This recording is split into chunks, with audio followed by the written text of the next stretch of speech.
Կասեի, որ խնդիրը ոչ թե հոգևորականներն են կամ նույնիսկ, չգիտեմ, եպիսկոպոսներն են, սրբազանները, խնդիրը մեկ հոգի է։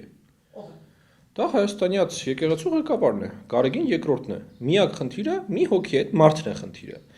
Հայաստանյաց եկեղեցին բավականին բրգաձև կառույց է, եւ որևէ մի պաշտոնյա եկեղեցուն, որևէ մի ծառայող եկեղեցու չի կարող որևէ հայտարարություն անել, գործողության դիմել առանց դրա վերաբերյալ կանաչ լույս ունենալու եկեղեցու ղեկավարից։ Եվ ուրեմն այն ամեն ինչ որ մենք տեսնում ենք, այն հակադրվածությունը Հայաստանի Հանրապետությանը եւ դրա կառավարությանը, որը մենք տեսնում ենք, հստակ մեկ հոգու քաղաքական նախաձեռնությունն է։ Ասեմ ավելին, ես նաեւ կասկածում եմ, որ այն աշխարհակահաղական կենտրոնը, որի մասին ես խոսեցի, մասնավորի Ռուսաստանը, օգտագործում է հայկական եկեղեցին Հայաստանի Հանրապետության դեմ այդ մեկ մարդու միջոցով։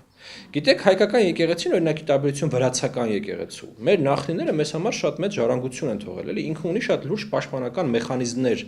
այլ եկեղեցիներից, այսպես ազդեցության տակ ընկնելու տեսանկյունից։ Օրինակ վրացականը դա չունի։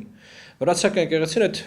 հունական ուղղափառության այդ մի մասն է, հա, մեր եկեղեցին շատ ավելի ավտոխտոն է, շատ ավելի ինքնագլուխ է, քան մնացած բոլորը։ Եվ ըստ էության այն